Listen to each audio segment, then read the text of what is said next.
Petite mise en situation pour vous, parce que là j'ai beaucoup parlé. Mais là, on va réfléchir ensemble. Mathieu, un PD qui ne s'assume pas. Je ne sais pas si vous pouvez bien lire. Mathieu est un adolescent de 15 ans, un brin timide et introverti. Il a peu d'amis de son âge. Il fréquente depuis quelques semaines la Maison des Jeunes. Maison des Jeunes, est-ce que vous avez ça ici? Ouais. Où vous travaillez en tant qu'animatrice. Vous remarquez que les autres jeunes l'agacent souvent, dénigrant son apparence physique et sa manière efféminée.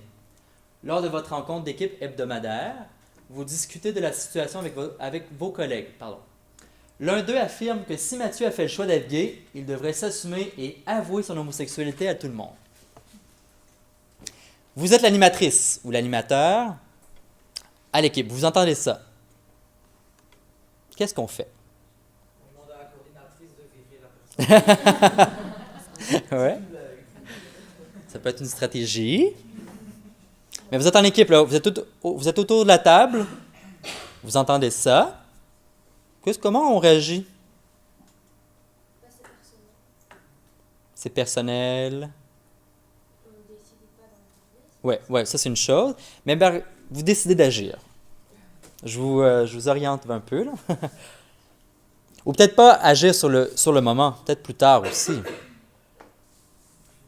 Réaliser à la personne que c'est pas aussi simple et qu'il existe justement un processus d'acceptation d'abord par lui-même avant peut-être de l'avouer aux autres et que peut-être que la première chose à faire c'est plutôt d'être à l'écoute Ouais. sans forcer les choses. Mais est-ce que Mathieu est gay? On n'en sait rien. On n'en sait rien. Toutes les belles étapes que je vous ai présentées avant, c'est peut-être même pas quelque chose qui le concerne, parce que peut-être qu'il n'est même pas gay. On ne le sait pas.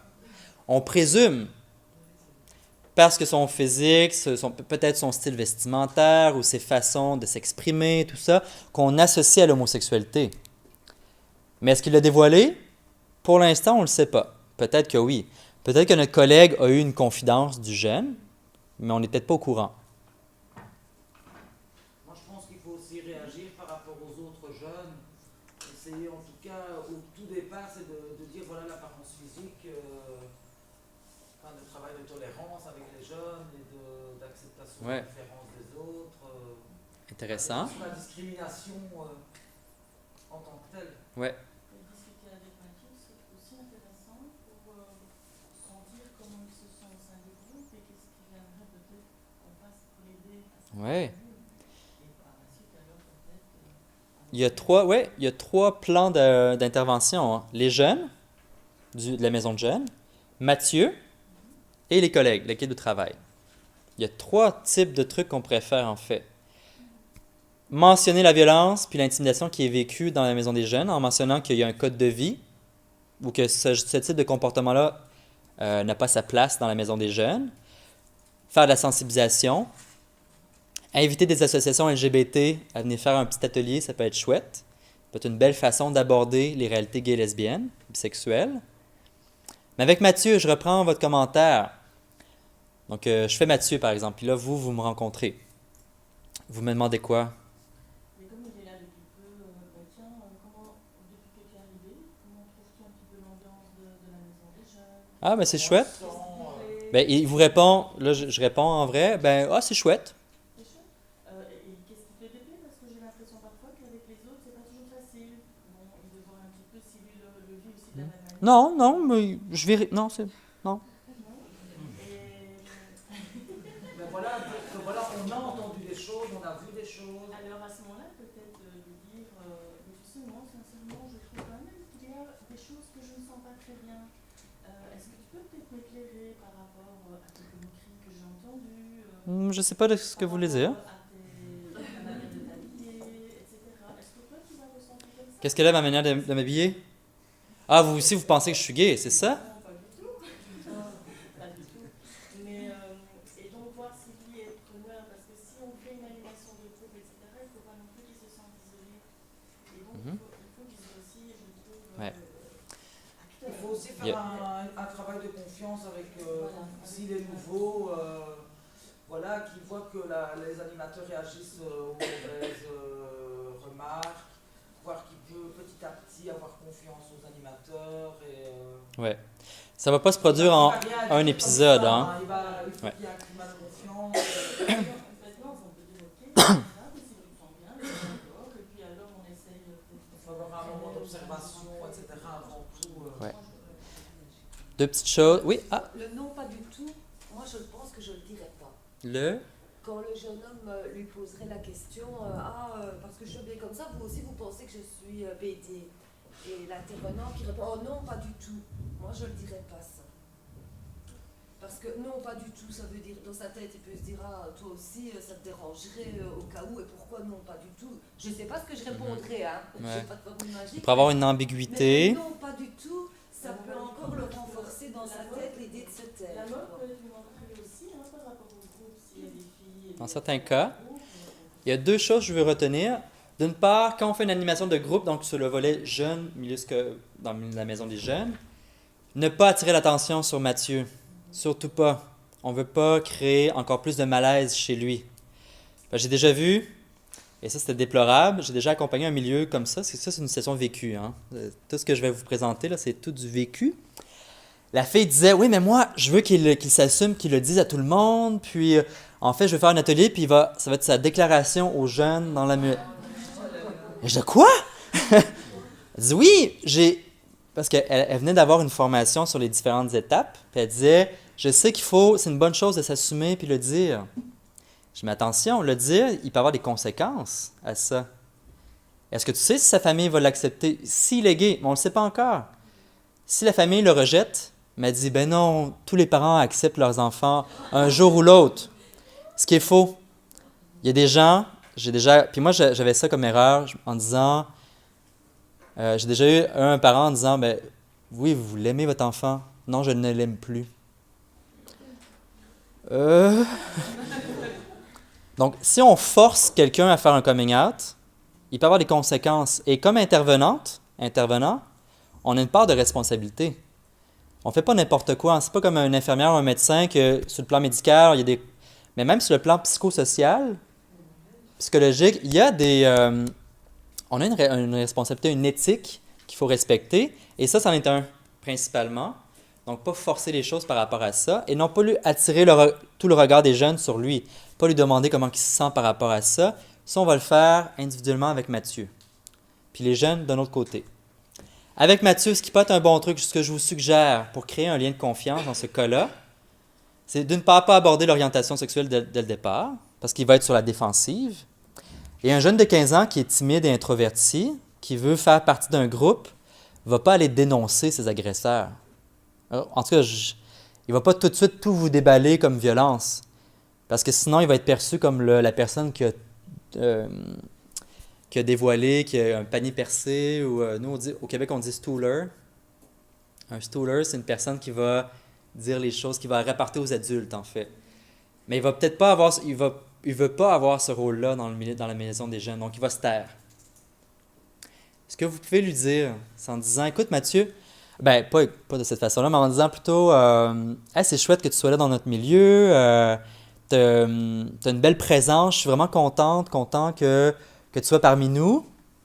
Sache que s'il y a quoi que ce soit, que tu vis, que tu aimerais parler à quelqu'un, ben moi je suis là avec toi. Peut-être un peu plus tard. D'ailleurs, j'ai remarqué qu'il y a j'ai entendu des propos par d'autres jeunes qui sont des propos inacceptables. Si vous ne mentionnez pas ça, là, le jeune ne sait pas de quel côté vous êtes. Est-ce qu'elle est contre moi ou avec moi? Vous devez en fait, dans l'intervention, créer une alliance avec le jeune. Et comment faire pour créer une alliance, un lien thérapeutique, comme on entend souvent en intervention? Ben, c'est montrer que je t'accompagne, je suis avec toi. Et en termes d'intimidation, je n'approuve pas. Et là, déjà là, le jeune va dire, OK, donc cette personne-là considère que c'est de la violence, je vais peut-être pouvoir en parler à elle, à cette personne-là qui m'a dit ça. Vous lui dites pas parce que tu as le droit d'être gay. Parce que là, déjà là, il va, non, je me brusque. Ou si vous posez des questions comme, ah, mais serais-tu gay? Il va tout de suite dire, ah, pourquoi tu demandes ça? J'ai l'air gay, c'est ça, hein?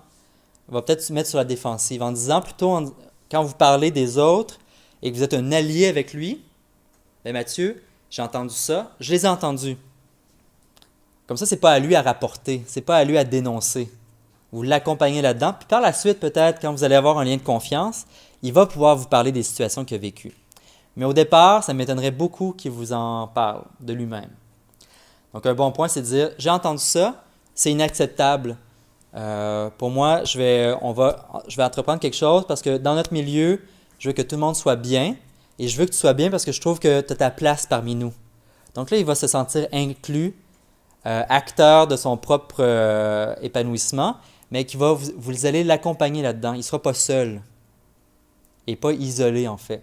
On veut briser cette image-là ou peut-être cette crainte-là qu'il va avoir.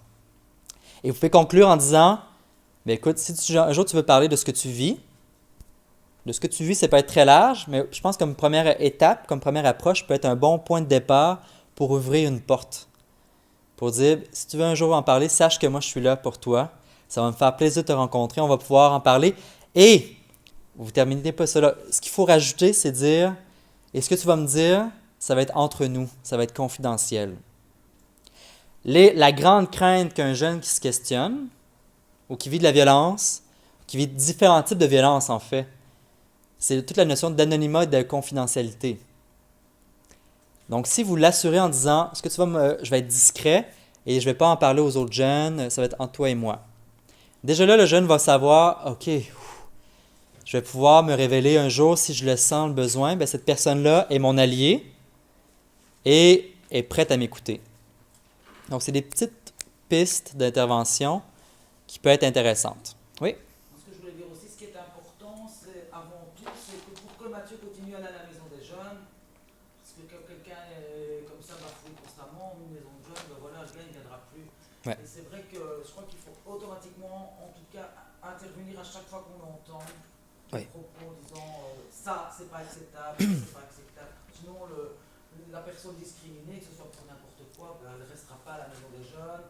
Et c'est à ce moment-là qu'elle est exclue aussi et qu'elle se retrouve. Où les jeunes vont savoir que, avec elle, cette animatrice-là, on ne peut pas le dire, mais avec les autres, peut-être. D'où l'importance d'en parler en équipe. Et ce qui nous amène à notre collègue. Je cite, Mathieu a fait le choix d'être gay, il devrait s'assumer et avouer son homosexualité à tout le monde. Mais peut-être faire une discussion d'équipe, puis peut-être également se mobiliser en disant, nous, c'est quoi notre position avec les propos homophobes? Ben, ça passe pas. Et là, il faut intervenir puis trouver un protocole d'intervention, mais également peut-être refléter à la personne de l'homosexualité, c'est pas un choix.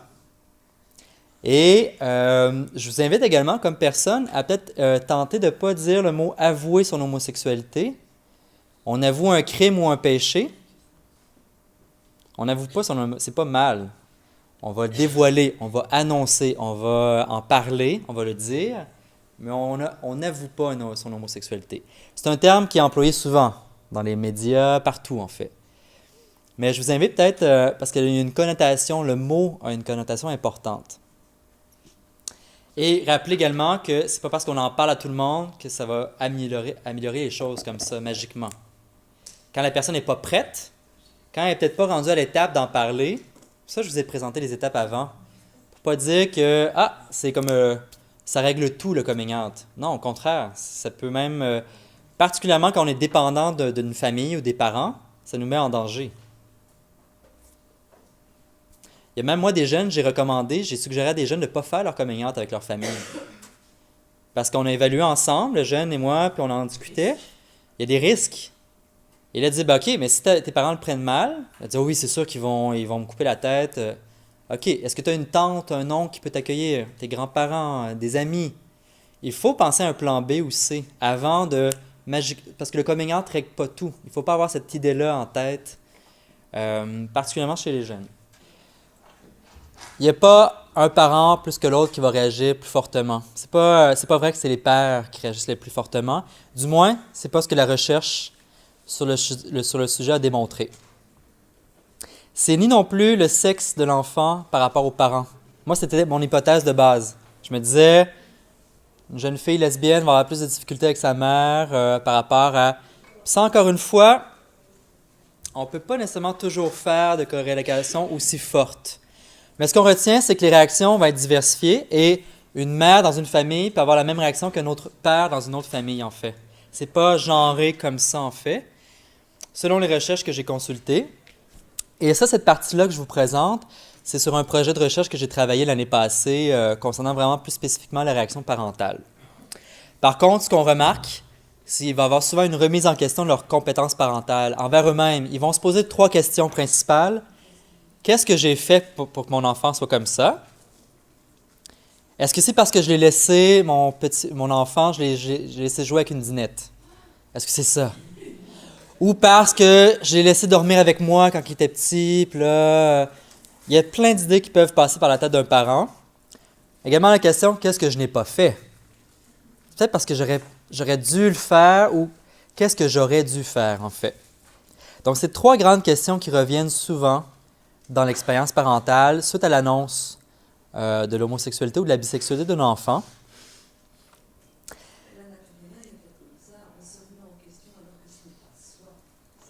Exactement, ben en fait, et ça renvoie toujours à la cause de l'homosexualité, on en revient à cette question-là, qui soit dit en passant, on ne sait pas la cause de l'homosexualité, on ne la connaît pas, il n'y a pas de consensus sur le plan scientifique pour vraiment bien définir est-ce que c'est biologique, génétique, éducationnel, cognitif, acquis, inné, il n'y a pas de consensus.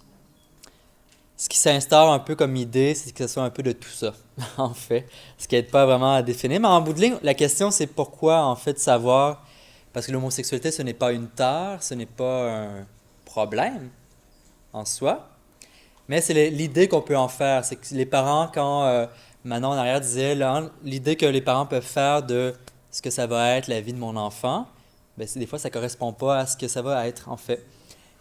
Ça, prend la source, en fait, des émotions contradictoires parfois entre l'amour envers son enfant et souvent confronté avec une perception négative. Pas nécessairement négative comme c'est mal, mais plutôt dire « Ouf, c'est ça ». Donc, c'est associé à quelque chose qui va être empreint de difficulté, empreint de problèmes, Donc, c'est tout un univers très sombre, très difficile, très négatif, avec des émotions. Donc, une contradiction par rapport à ça. Ce qui fait émerger son lot d'émotions qui peut être, certains parents vont réagir avec la colère, d'autres avec la tristesse, d'autres la déception, d'autres vont être un peu bouleversés sans trop pouvoir définir une émotion particulière. Bref, un tourbillon. Excusez-moi, moi je voulais dire aussi que dans les contradictoires, il y a aussi la religion qui a énormément d'impact. Oui, mais ça j'y viens. Oui.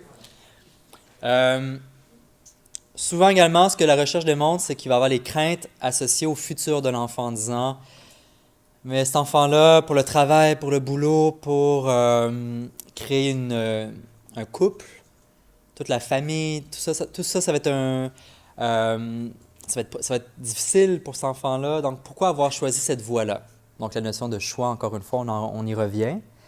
Certains parents également vont vivre ou vont considérer un doute concernant la stabilité de l'orientation sexuelle de leur enfant en disant « Est-ce que tu es certaine que tu es lesbienne? Tu es sûre que c'est pas juste une passe, c'est juste temporaire? Tu vas pas redevenir normal après? » C'est des choses qu'on entend. Par contre, quand je vous disais que les réactions ne sont pas genrées, mais les impacts des réactions des parentales vont avoir un impact différent selon comment le père ou la mère a réagi. Ça, c'est intéressant quand même. Encore là, il ne faut pas généraliser les résultats parce que c'était quelques recherches qui tendent à démontrer ça, que lorsque la mère réagit très mal à l'annonce, l'enfant va développer certaines difficultés d'adaptation identitaire et de détresse psychologique. Tandis que quand c'est le père qui réagit plus mal, difficilement, ben on va observer une plus grande consommation de drogue et d'idéation suicidaire. Avec ce constat-là, ça, c'est des données qui ont émergé avec 3 recherches, en fait, québécoises, canadiennes, puis états-uniennes, je crois, des États-Unis. Par contre, les chercheurs peuvent difficilement expliquer ces résultats-là. Donc, je vous le mentionne avec toutes les limites que ça compose également. Il y avait, entre autres, il y a une étude qui a interrogé des centaines de jeunes gays, lesbiennes, bisexuels. Et lorsque les jeunes disaient, pour moi, l'idée que mon père m'approuvait pas, était contre moi ou était déçu, des fois, donc, ça a entraîné des comportements à risque. en disant l'approbation de mon père est importante pour moi. Et donc, c'était des commentaires comme ça. Mais là, de là à analyser plus en profondeur, ça mériterait davantage de recherche pour mieux saisir et pas juste rester sur les impressions. D'où l'intérêt de ne pas justement généraliser des choses à outrance. Et par rapport à la mère, c'est toute l'acceptation de côté maternel qui est très encore, c'est dans la socialisation de notre société. Mère qui va davantage prodiguer les soins primaires aux enfants, davantage que le père, encore aujourd'hui, qui apparemment a des répercussions sur les difficultés identitaires. Comment je me construis comme jeune adulte ou comme personne, comme citoyen, citoyenne. Apparemment, les mères avaient un impact plus grand. Mais ce qu'on remarque, et ce qui va être similaire dans tous les cas, dans toutes les expériences parentales, c'est qu'il va y avoir une nouvelle identité parentale. On n'est plus juste père-mère de tel garçon ou telle fille, c'est aussi on est père d'un enfant homosexuel. Et ça, cette connotation-là peut avoir différents visages, différents regards. Parce que maintenant, les parents aussi vont partager ce qu'on appelle un stigma associatif. Ça veut dire qu'on partage le statut minoritaire d'un groupe. Parce que maintenant, on est associé à l'homosexualité, qu'on le veuille ou non. Par l'entremise de notre enfant, on est associé à l'homosexualité, la bisexualité. Quand quelqu'un pose la question à ma mère, « Ah, t'as 2 fils? » Oui, j'ai 2 fils. « Ah, donc t'as 2... Non, au Québec, on va dire 2 brus. » Vous dites ça aussi? Des brus? Des brus, c'est donc la conjointe. La belle-mère. Donc, c'est ça. Donc, la belle-fille, donc elle va dire, « Ah, donc t'as 2 brus. » Ah! Là, elle partage mon statut minoritaire parce que maintenant, elle aussi, elle a son propre coming out à faire. Elle aussi, elle doit, puis je dis elle, mais mon père aussi, c'est la même chose. Mon père est bûcheron. Au Canada, ça existe, hein? Le cliché stéréotype du Canadien bûcheron, je l'aime pas trop, ce stéréotype-là, mais je suis fils de bûcheron, qui est souvent perçu comme un milieu beaucoup plus masculin, en fait presque exclusivement masculin, très macho. Mais mon père aussi a dû pouvoir gérer dans sa propre vie une notion d'homosexualité que, après ça, il doit lui aussi des stratégies, il dit, est-ce que je l'en parle avec mes collègues de travail?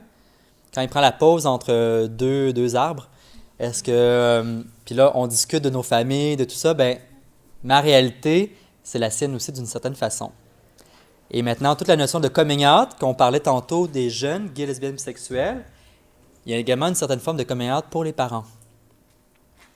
Donc, c'est toute la notion, est-ce que j'en parle ou j'en parle pas? Ça va être quoi la réaction des gens?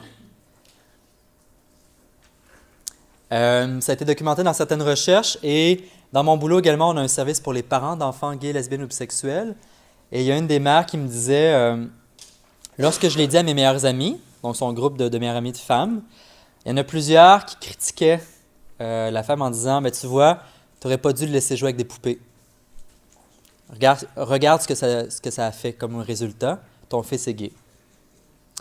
Et là, vous voyez l'attaque immense, la difficulté en disant que ça provient de tes meilleurs amis, donc tu demandais un peu de soutien. Donc, le jugement associé à la cause de l'homosexualité. Donc, la pression sur les épaules d'un parent peut être énorme parfois ou perçue très, très forte. Donc, risque de rejet social. C'est un peu ça que je voulais illustrer. Puis, il va également parfois avoir des impacts sur les relations conjugales. Parce que là, on parle de famille, relations parents-enfants, mais également les relations conjugales entre le couple, puis même parfois également entre les autres frères et sœurs, la fratrie et toute la famille. Donc, c'est une dynamique beaucoup plus complexe que dans les premières recherches, on disait « Ah, c'est parents-enfants, point ». Non, il y a aussi le couple. Parce que qu'est-ce qui arrive si le jeune va voir son père ou sa mère? Et parce que dans le processus de dévoilement, ça va être souvent les amis d'abord, la mère et en dernier lieu le père. Souvent par les craintes que vous avez nommées, le père réagit plus mal, ce qui n'est pas nécessairement le cas, mais il y a des craintes qui sont appréhendées. Et ça, elles existent. Majoritairement chez les jeunes gays, lesbiennes et bisexuels, les craintes de dévoiler au père sont beaucoup plus élevées que chez la mère. Mais si donc un enfant, je reprends l'exemple, va voir sa mère en disant « Je suis gay », mais parle-en pas à papa. Tu dois garder le secret avec moi. Qu'est-ce que la mère doit faire maintenant? conflit de loyauté, d'une certaine façon, en disant, ben mon enfant, est-ce que je m'engage à garder le secret? Mais là, par rapport à mon mari, je fais quoi? Puis là, c'est le père de mon enfant. Donc, vous voyez un peu, ça peut créer des tensions au sein même d'un couple.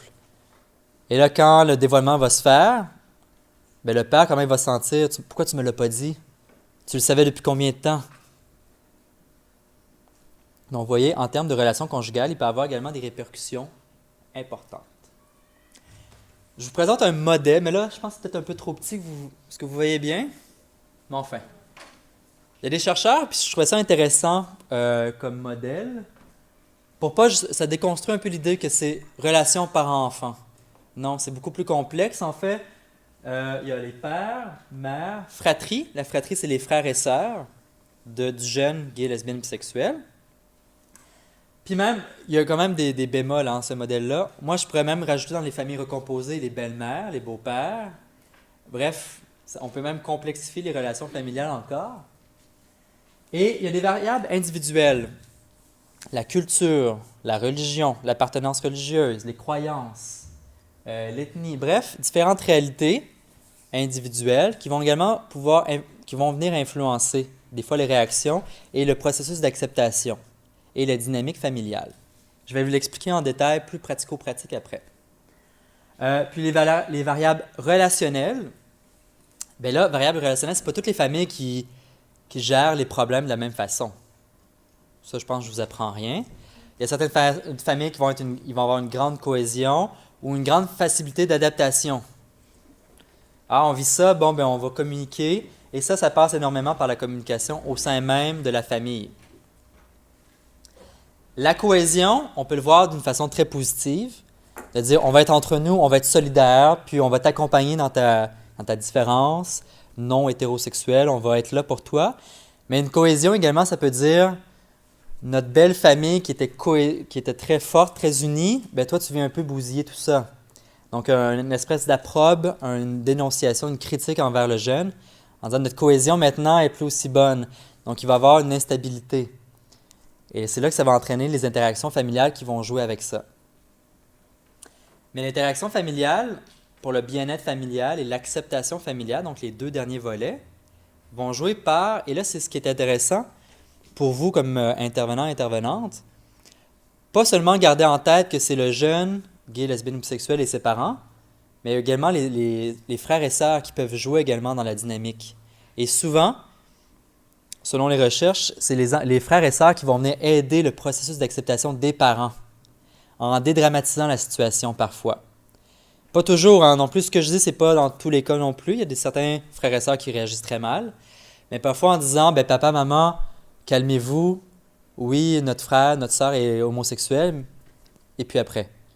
Donc parfois, une certaine forme d'acceptation qui va pouvoir réajuster pour le bien-être familial et l'acceptation. Donc, gardez en tête que c'est sur le plan individuel. Chacun a son point de vue, mais qu'ensemble, il y a une dynamique familiale qui va s'instaurer et qui va avoir une dynamique systémique. Donc, je vais juste vous présenter, juste pour garder en tête ce que je veux que vous retenez de ce modèle-là, que ce n'est pas juste par enfant, mais que les frères et sœurs, la fratrie, et qu'il peut y avoir des alliances qui peuvent être créées pour favoriser le bien-être familial. Favoriser le bien-être du jeune qui vient de se dévoiler, favoriser le bien-être des parents, puis également des frères et sœurs. Pour qu'en bout de ligne, on peut travailler ensemble. Justement, les pistes d'intervention. Comment on peut travailler ensemble pour favoriser le bien-être familial et l'acceptation familiale? Moi, j'ai marqué ventiler et faire sortir le méchant. Je ne sais pas si c'est quelque chose, une expression que vous dites. C'est québécois comme expression. Faire sortir le méchant, ça veut dire faire ventiler. Vous ne comprenez pas, hein? Je m'explique. Vous recevez une mère, on va le voir dans les mises en situation que j'ai proposées. On va pouvoir mais faire ventiler, en fait, c'est dis-moi ce que vous en pensez. Dites tout ce qui vous passe par la tête. Donc, faire ventiler, là, c'est dire allez-y, j'écoute, je vous accueille, sans tout de suite de vouloir recadrer. Comment? Dire ce qu'on a sur le cœur. Dire ce qu'on a sur le cœur, ouais. Nous, on dit une petite crotte sur le cœur. Au Québec, on a une crotte sur le cœur, on l'a dit. On va faire ventiler, on va sortir le méchant. Donc, toutes les émotions, les réactions, on veut que le parent puisse en parler ouvertement. Ça va être la première étape. Et je vous dirais, ça fonctionne assez bien. Moi, mon boulot, souvent, avec les parents, c'était au téléphone. Le premier contact que j'avais avec un parent, c'était par téléphone. Souvent la mère qui demandait, qui avait besoin d'aide, qui faisait la demande, en fait. Et là, souvent, me racontait sa situation. Et le risque, et ce qu'il ne faut pas faire, en fait, c'est de vouloir couper la parole en voulant recadrer tout de suite. Il faut laisser un moment pour qu'elle puisse sortir ce qu'elle a sur le cœur, avant de poursuivre puis pouvoir poser des questions plus profondes ou recadrer au besoin, mais faire ventiler. Pour expliquer également que les réactions que la personne vit, que le parent vit, sont normales. Tous les questionnements qu'elle dit, est-ce que c'est de ma faute si mon enfant est comme ça? Est-ce que c'est quelque chose que je n'ai pas fait ou que j'aurais dû faire? Je me sens comme un mauvais parent. Bon, OK, mais laissez-la la normaliser, nommer les choses et reconnaître que les autres parents aussi ont vécu ça. Ça permet de dire que vous n'êtes pas seul et votre réaction est normale. Vous n'êtes pas un mauvais parent à cause de ça.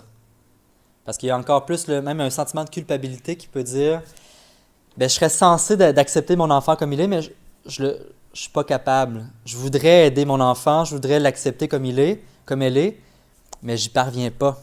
Ça me choque trop, ça me met en colère, ça me bouleverse. Mais ça, il faut normaliser. Au lieu de dire, c'est vrai, vous pourriez l'accepter, votre enfant, c'est pas comme ça qu'on va pouvoir créer le lien. Après ça, on va pouvoir peut-être recadrer les attentes par rapport à leur enfant. En Belgique, le mariage, l'adoption, la famille homoparentale est possible. Donc, la notion de deuil, de la famille, du mariage, c'est pas nécessairement un deuil, plus aujourd'hui. C'était à l'époque, mais maintenant, donc parfois, parce que les gens sont peut-être pas au courant non plus, que les lois et tout ça, qu'est-ce qu'il y en est. Démystifier certaines réalités homosexuelles et bisexuelles, ça on va venir plus tard, et favoriser des contacts superficiels pour conserver les liens familiaux. Qu'est-ce que ça veut dire? On veut éviter qu'il y ait une rupture familiale, qu'on coupe les liens. Parce que souvent, la réaction même d'un jeune va dire là, mon parent ne m'accepte pas, mes parents ne m'acceptent pas, je vais quitter la famille, puis je n'aurai aucun lien avec eux. Ça, c'est la colère qui parle. Hein. C'est parce qu'ils ne m'aiment plus, ils m'ont dit qu'ils ne m'aimaient plus, que j'étais un problème pour eux. OK? Mais si on coupe des liens, c'est beaucoup plus difficile de recréer des liens après. Tandis que si au moins on conserve un petit lien, même superficiel, même si le jeune a quitté sa famille, a tout fait ça, mais si on peut créer peut-être ne serait-ce qu'un appel téléphonique par mois, qui conserve un lien aussi infime soit-il, par la suite, on peut prendre ce lien-là qui existe toujours, puis pouvoir recréer un lien familial. Tandis que si c'est rompu, après ça, c'est beaucoup plus difficile par la suite de créer des ponts entre le jeune et la famille, et les parents. Donc, ça peut être par téléphone, ça peut être par lettre, puis pas nécessairement aborder l'homosexualité à ce moment-là. Moi, souvent, je dis aux jeunes qui m'accompagnent, que j'accompagne, qui sont très en colère avec la réaction de leurs parents, qui s'est mal passé, je leur dis souvent, toi, ça t'a pris combien de temps avant de t'accepter toi-même? Quelques mois, voire quelques années. Tes parents aussi ont besoin d'un temps pour accepter. Ils ont aussi leur propre cheminement à faire. Et là, c'est là que peut-être c'est toi à être mature, puis peut-être pouvoir accompagner tes parents. C'est pas toujours facile, mais peut-être être sensible, être conscient de ça, que leur côté aussi ont un cheminement à faire.